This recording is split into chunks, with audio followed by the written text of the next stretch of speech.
নমস্কার। আজ আমি তোমাদের সাথে শেয়ার করতে চলেছি পুরপিঠা রেসিপি।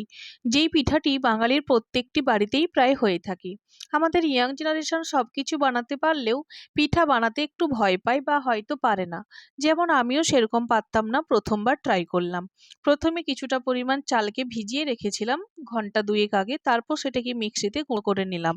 এবারে অপরদিকে অল্প পরিমাণ জল গরম করে নিয়েছি। এবারে চালের গুঁড়োটিতে একটু একটু করে জল দিয়ে সুন্দর করে একটি ময়ান রেডি করলাম।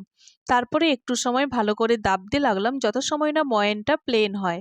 তারপরে আস্তে আস্তে করে হাতে দিয়ে খুলি রেডি করে নিলাম। এইবারে নারকেলের ছাই যেটা রেডি ছিল সেটা এই খুলির ভিতরে দিয়ে সুন্দর করে মুখ মুড়ে রেডি করে নিলাম।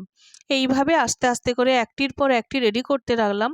অনেকেই মুখের কাছে বিভিন্ন রকমের শেপ করে, আমরাও ট্রাই করেছি।